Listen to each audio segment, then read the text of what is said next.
Hello साथियों, कैसे हैं आप सभी। मैं दिवाकर स्वागत करता हूं आप सभी साथियों का अपने YouTube channel Diwakar sir official पर। साथियों, आज के वीडियो में मैं आप सभी को फ्रैक्शन बताऊंगा। जैसे कि पेपर में प्रश्न आते हैं कि 8/17 बड़ा है कि 13/23 बड़ा है, तो ऐसे प्रश्नों को 5 सेकंड में मात्र करने सिखा दूंगा। तो इस वीडियो में शुरू से अंत तक बने रहिएगा। एक बेहतरीन ट्रिक आप सभी को इस वीडियो के माध्यम से मिलने वाला है। तो साथियों, आइए वीडियो में आगे बढ़ते हैं। तो सबसे पहले हम आपको फ्रैक्शन के बारे में समझा देते हैं थोड़ा सा। तो देखिए साथी, फ्रैक्शन दो प्रकार के होते हैं। एक होता है प्रॉपर फ्रैक्शन और एक होता है इम्प्रॉपर फ्रैक्शन। प्रॉपर फ्रैक्शन क्या होता है? जो एक से कम होता है। और साथियों, इम्प्रॉपर फ्रैक्शन क्या होता है? जो एक से बड़ा होता है। तो आइए मैं आप सभी को समझा देता हूं कि ये जो प्रॉपर फ्रैक्शन है, इम्प्रॉपर फ्रैक्शन है, इसमें अंतर क्या है, एग्जाम्पल के साथ समझ लीजिए। तो प्रॉपर फ्रैक्शन में आइए मैं आप सभी को दिखा देता हूं। जैसे कि फॉर एग्जाम्पल ले लीजिए कि 17/20। तो साथियों, इसमें आप देख रहे होंगे कि जो इसका हर है, डिनोमिनेटर है, यह बड़ा है और जो न्यूमरेटर है यह कम है। तो साथियों, ऐसे ही फ्रैक्शन को प्रॉपर फ्रैक्शन कहा जाता है, जिसमें नीचे वाली संख्या बड़ी हो और ऊपर वाली संख्या छोटी हो। अब आइए दूसरा समझ लीजिए, जो होता है कि इम्प्रॉपर फ्रैक्शन। इसमें साथी क्या होता है कि यह जो होता है एक से आपका ज्यादा होता है, यानी कि इसको उल्टा कर दीजिए। तो इसको कर दीजिए 20/17, यानी कि क्या हो गया आपका इम्प्रॉपर फ्रैक्शन हो गया। पेपर में कभी भी इम्प्रॉपर से क्वेश्चन नहीं आता है। पेपर में जो प्रश्न आते हैं वो आते हैं यही प्रॉपर वाले फ्रैक्शन से, जिसमें कि हर बड़ा होता है, अंश छोटा होता है। तो आइए इसको मैं करने की एक शानदार ट्रिक आप सभी को बता देता हूं। तो चलिए एक प्रश्न ले लेते हैं, जिसमें पूछा गया है कि विच fraction among 3/4 and 2/3 and 4/7 and 5/3 is the smallest. यानी कि इन सभी भिन्नों में से कौन सा फ्रैक्शन सबसे छोटा है। तो आइए इसका ट्रिक समझ लीजिए। तो सिंपली आपको सबसे पहले इसको 3/4 लिख लीजिए, उसके बाद 2/3,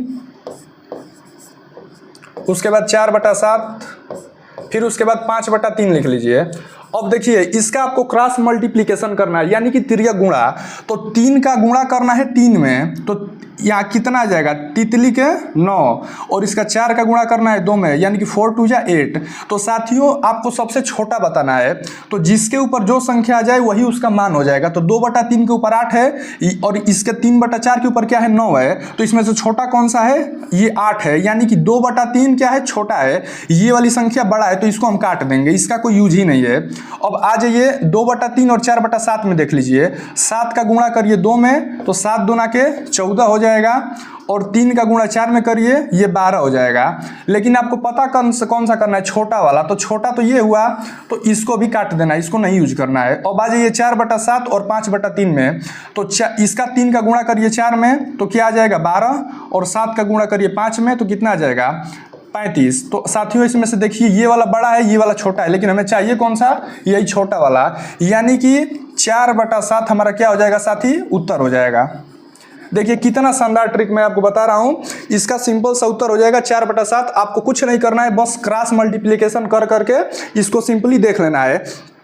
अब आइए एक प्रश्न और मैं आपको बता देता हूं, ये वाला देख लीजिए। 8/17 है और 13/23 है। इसमें से भी पूछ लेगा कि कौन सा बड़ा है। तो एक बार फिर समझ लीजिए, जिसको नहीं समझ में आया है।